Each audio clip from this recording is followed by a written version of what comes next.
Hey, what's up guys? It's been a while since the last tutorial. So I've been getting a lot of requests lately to show you guys how to do shadings my way. Here we have a drawing that is inspired by this reference. Obviously, it's generated by AI and there are things that I didn't like about it, but the overall aesthetics, I like to produce something that's similar to that using pencil. I did a quick design, you can see. So this is my design. It's based off my original character, Leia Helenly, my original story, Phaeton Orbiters. I'll show you some shading techniques. First of all, the tools I use Faber-Castell HB is my favorite here. Faber-Castell HB and Faber-Castell 2B, the two drawing utensils I used. Then I used a eraser pencil. Basically, it's eraser in the form of a pencil. This is really good with the getting to the edges. Then I use blending stump for generic blending. And if I need to have some place that's really soft, like the skin, I use just a regular tissue. So the technique I use it's the classical portrait drawing technique where you take a look at the reference and identify, I would say, 5 shades of gray, with the number one being the lightest, the brightest, and the number 5 being darkest.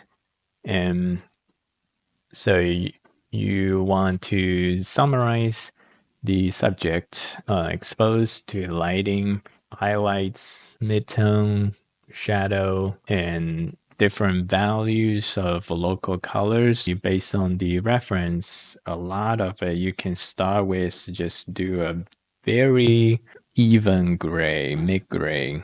I use HB pencil, so the hashing technique is not that important because what you're trying to do is just coloring. The way you use pencil to color is through hatching.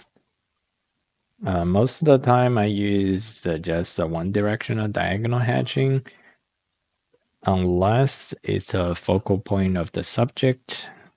Then I may use wrapping. So wrapping is you imagine a 3D shape. So imagine this is a sphere, 3D sphere, not a 2D circle. So wrapping is you follow the surface contour of the subject. So the benefit of doing wrapping instead of just one directional hatching is that you create a better illusion of volume. A lot of times, if you simply doing manga where it's just a 2D, that you can pretty much get away with one directional hatching.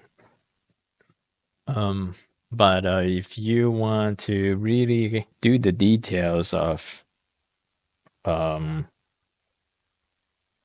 focal point, that I recommend use a wrapping technique that will create a little bit more volume than one directional hatching. So pretty much you leave the highlighted area white or not touch that area, then everywhere else you're going to apply a very even, very light Just remember, evenness is the key.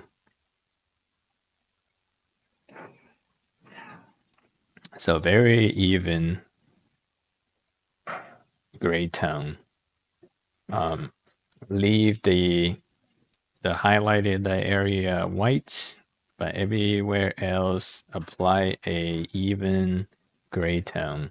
So I would say the even gray tone will be number 3. And then you can go into number 4 will be even darker gray. And then number 5 will be most likely the dark region of the drawing.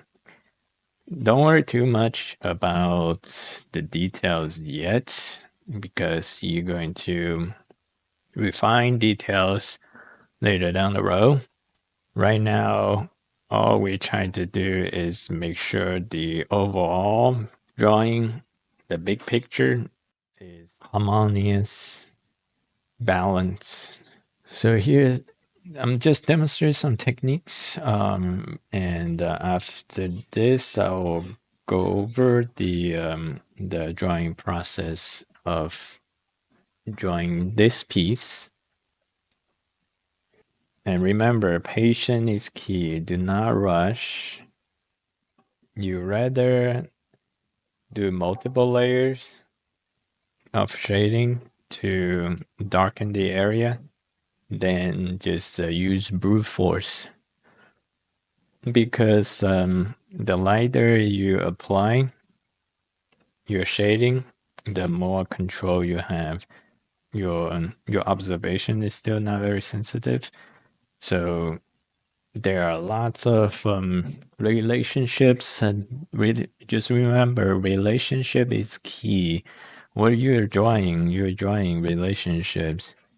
I say the most controllable way to have a good grasp of a relationship is to do this method where you do the middle grade first, and then you gradually continue to work out the details with more either darker or lighter, and then just leave the highlighted area untouched. So that's it for the technique. Okay, without further ado, let's see what this process looks like.